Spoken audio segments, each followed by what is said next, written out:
Hello, this is Mark Wildman of Wildman Athletica, and today we are going to talk about the heavy club exercise, the two-hand half-kneeling pullover. Heavy club swinging is one of the few ways in all of human history to load throwing patterns. Throwing patterns are what define us as humans. It is the reason you have thumbs.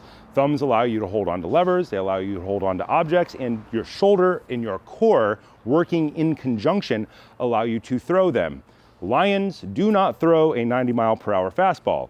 Humans, being very small and weak relative to other creatures on the planet, can fend off everything in the world by simply throwing real good.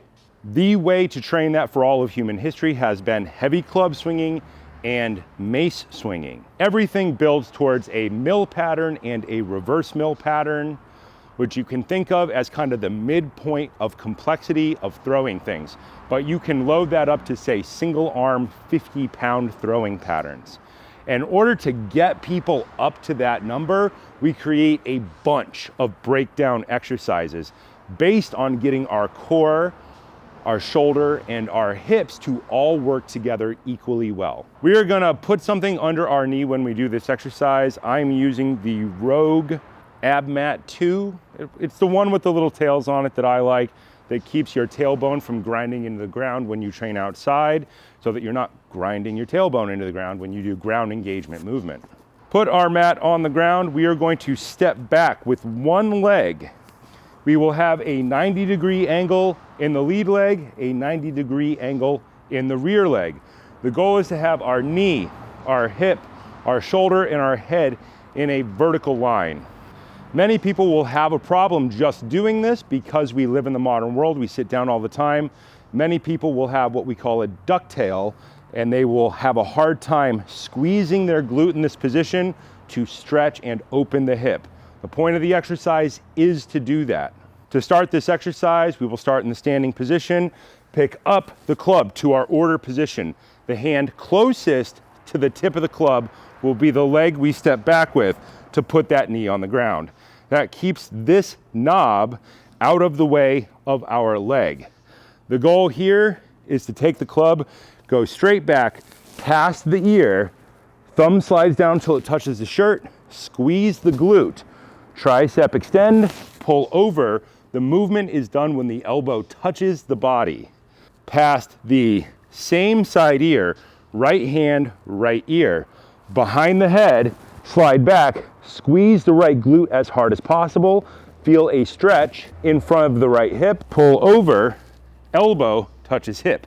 90-degree angle in the arm is the end of the movement. Straight back, squeeze glute, pull over. Straight back, squeeze glute, drive rib cage down to engage the abs, pull over. When you have completed your reps, drive up through the heel of the lead leg. Change hands, let's go to the other side. Step over, put your leg directly in front of the pad so that your knee is going straight back. Pick the weight up, high hand, step back with the same side leg. In this case, left hand high, left knee down. We will be going past the left ear. Behind the head, thumb touches shirt, tricep extension, pull over. This time, think about squeezing the left glute. Behind the head, thumb touches shirt, squeeze left glute, extend the arms, pull over. Now we're gonna add drive the rib cage down. Behind the head, thumb touches shirt, squeeze glute, drive rib cage down, engage the abs, tricep extension, pull all the way over. Now do it in cadence.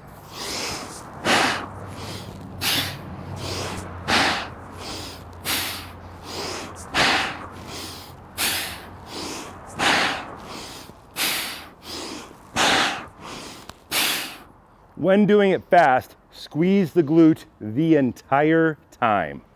Drive up through the leg, stand all the way up, straight arms, put the weight down. When you learn this exercise, you tend to learn it standing up first. You learn the pullover. Top hand goes past, same idea first. You are learning to resist extension. The club is trying to pull you apart. You are learning to engage your core like a crunch or a sit-up in the standing position to keep from being ripped in half. The heavier the weight, the harder you resist. The better you get at standing up, the better you get at standing up, the better you get at everything. After you learn the pullover, you spend the majority of your time working on the shield cast, top hand moving past opposite ear, where you are working on resisting extension in rotation. All sports require rotation, and you resist and compress to create movement in throwing patterns. After you learn the pullover standing and you spend a lot of time, many years and many weights, standing doing shield casts, then you put it in the half kneeling position. When you move one leg forward, one leg back, you change the position of the muscles inside your hips. You are changing the way your core engages. There are 6 sides to your core: top, bottom, left, right, front, back. For lack of a better term, think of it like a box. It's a simple way to think of it, but it works.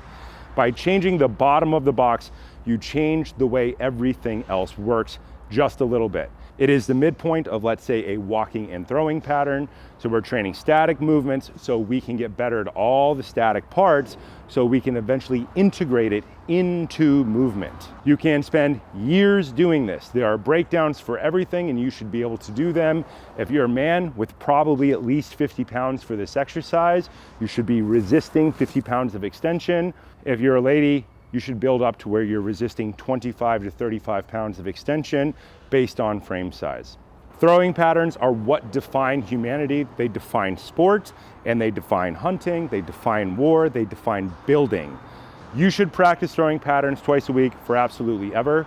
Heavy club swinging is how people have trained loaded throwing patterns for all of human history, so you should do it too.